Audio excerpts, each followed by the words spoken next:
Téné Brahima Ouattara, le futur candidat du RHDP.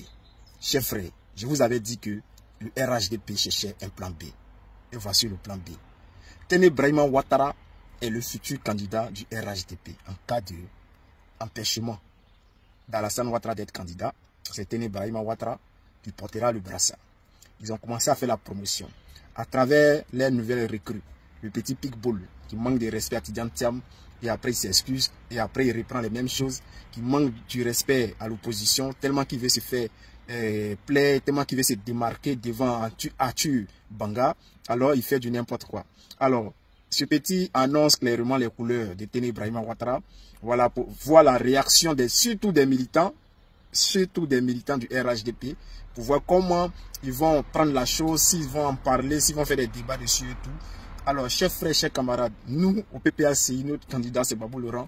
Si on doit mettre Téné Brahima Babou Laurent, même Ouattara ne peut pas. C'est pas Téné Brahima Ouattara qui va tenir. Même moi-même, si on me met en élection contre Téné Brahima Ouattara, je le bats. Wallahi billahi, je le gagne. Alors, chers frères, qu'est-ce qui se passe? Comme le soldat de Babou a toujours dit, quand je parle, écoutez-moi. On va écouter ce petit pitbull-là. Je ne vais pas prendre trop de temps. On va l'écouter jusqu'à la fin. Et puis, on va écouter un peu le débat. Vous allez comprendre que le RHDP, ça en est déjà fini. Ils n'ont plus personne pour venir les défendre. Ils sont obligés d'aller ramasser des enfants pour venir crier sur un plateau de télé. Ce sont des petits pitbulls qui aboient mais qui ne peuvent pas mordre. Je suis d'accord avec le fait qu'il faut, dans un État, dialoguer entre pouvoir et opposition. Mais la velléité de politisation de toute affaire, la velléité de récupération de toute affaire pour préparer les consciences à aller vers un boycott, pour moi, relève de la stérilité de l'opposition aujourd'hui. Relève pour moi aujourd'hui de, excusez-moi du terme, de la banalité intellectuelle de l'opposition. Pourquoi? Nous avons aujourd'hui une opposition qui réclame des faits pour aller à une élection qui, pour moi, qui me semble est déjà correcte.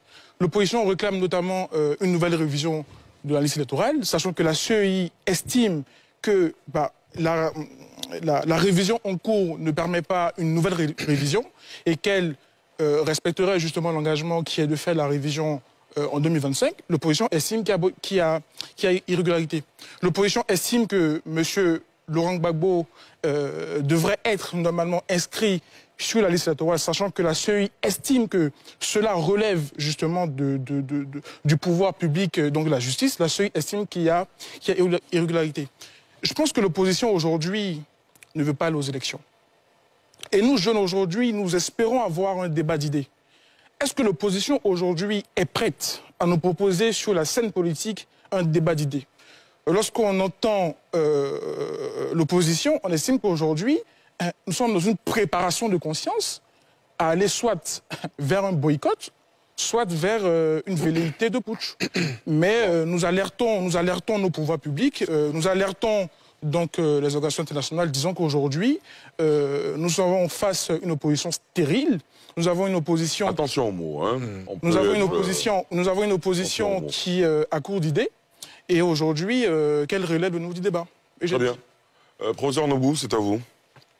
Vous voyez, M. Dirassouba, j'ai dit tout à l'heure qu'il y avait 3 blocs principalement. J'ai parlé du pouvoir, de la CEI et de l'opposition. Et quand le reportage que vous nous avez monté, c'est ces 3 entités-là principalement. Mais la Côte d'Ivoire n'est pas composée seulement que de ces 3 blocs. Mais si les structures qui viennent vont rencontrer ces 3 blocs, c'est parce que c'est là qu'il y a problème. Et tout à l'heure, moi par contre, je suis d'accord. Et je dirais que la CEI est problématique. Pourquoi?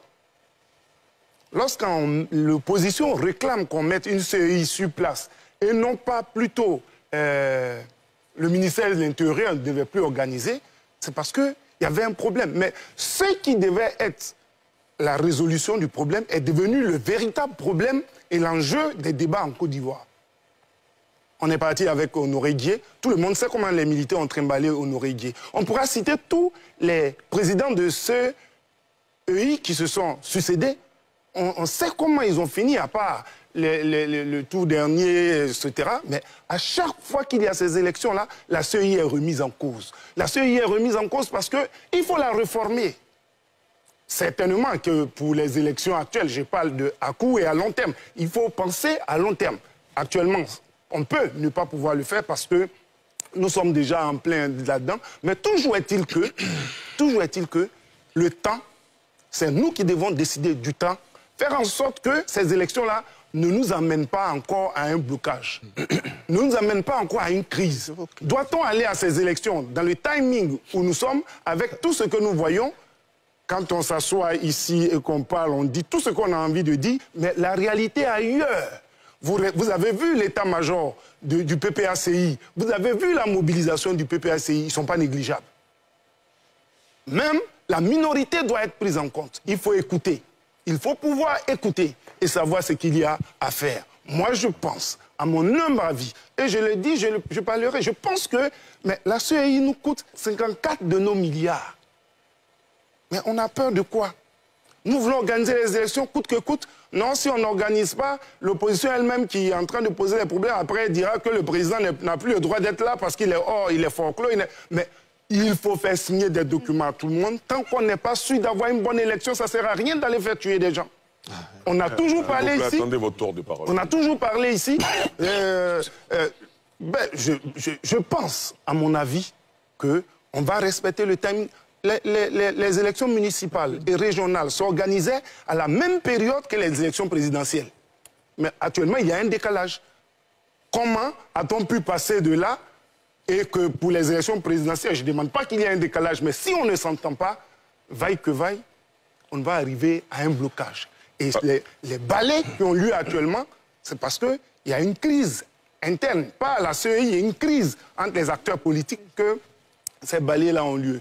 Moi, je me fais fort de ne pas employer les mots, mais je pense que personne n'est malhonnête, mais toujours est-il que le pouvoir, c'est un fauteuil. Et tout le monde veut ce fauteuil, mais chacun va s'organiser et faire en sorte qu'il ait la bonne situation.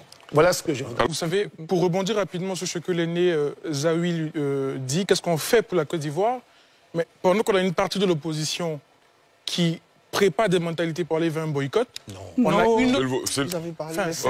Messieurs, attendez votre tour de parole, s'il vous plaît. On l'écoute. Est-ce que vous avez des éléments qui fondent votre postulat selon lequel des partis d'opposition ont déjà annoncé qu'ils boycotteraient l'élection? Non, c'est une analyse que je fais, une prospection.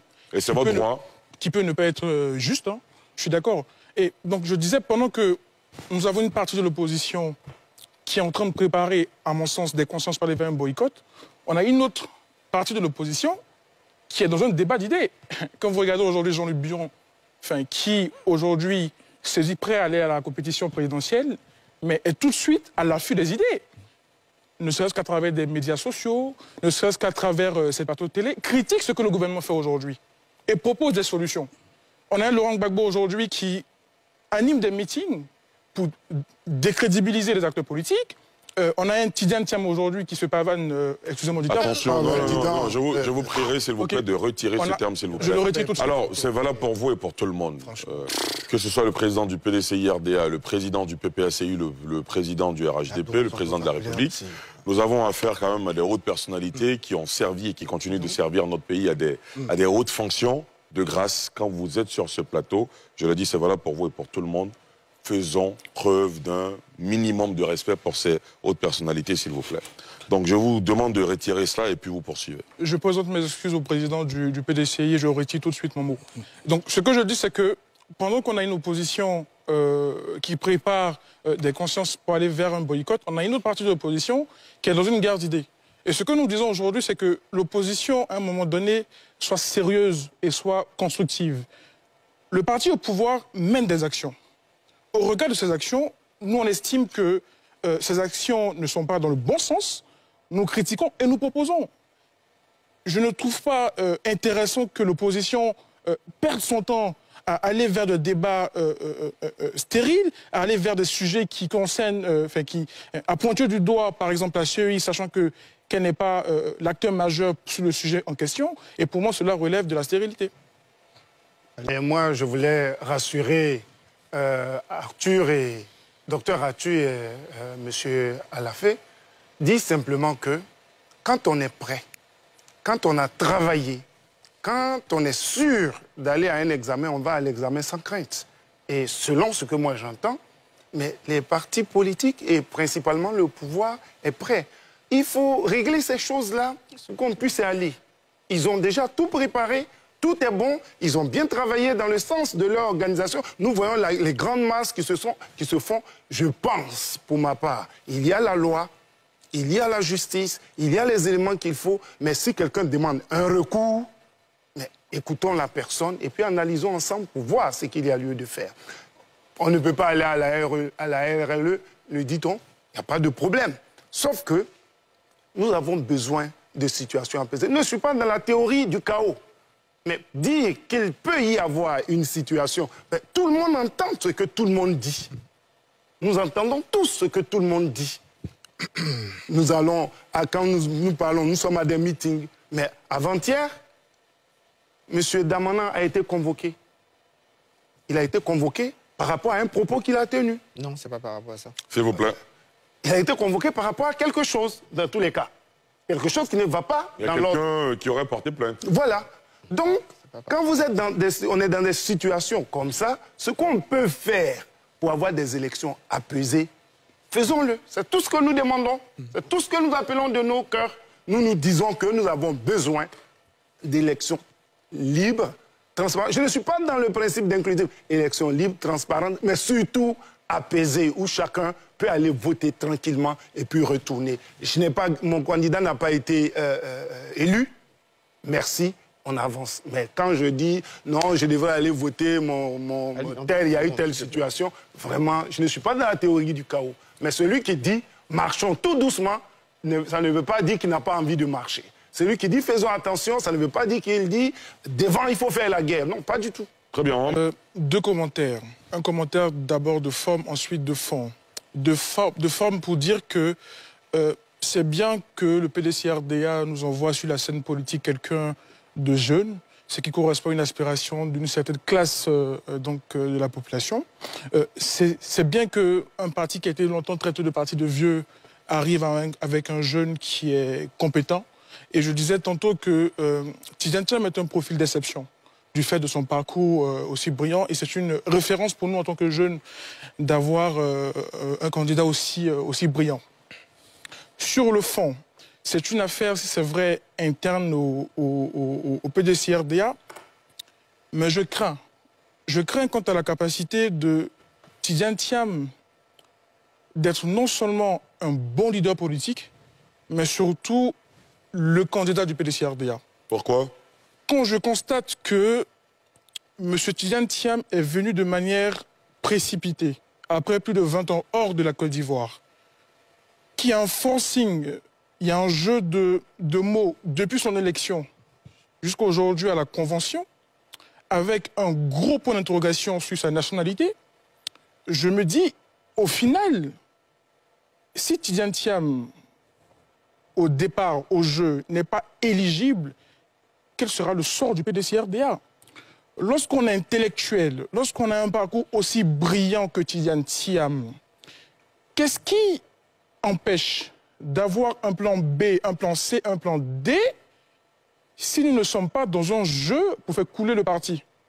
J'estime pour ma part que Tidjane Thiam, avec son parcours aussi brillant, aurait pu avoir un recul dès le départ, être sincère auprès de ses conseils et de ses militants, et de poser les bonnes actions qui lui permettraient non seulement d'être le bon leader politique, et d'être le bon candidat. Aujourd'hui, l'analyse que je fais me permet de chuter en disant que Tidjane Thiam, bien qu'étant un profil aussi brillant, bien qu'étant un profil aussi élogieux, reste une option prématurée pour octobre 2025 du fait de son absence et du fait de ce qu'il serait le candidat du PDCI qui est inéligible à ce jour. Très bien. Alors, plus que quelques... On est bien d'accord. Alors, M. Jean Kouadio nous appelle d'Agboville. Pour lui, le PDCI-RDA a fait preuve de maturité. M. Jean Kouadio, bonsoir. Oui, bonsoir Ali, bonsoir à tous les panélistes sur le plateau. Nous vous écoutons. Voilà. Moi, je note une satisfaction au niveau du PDCI-RDA.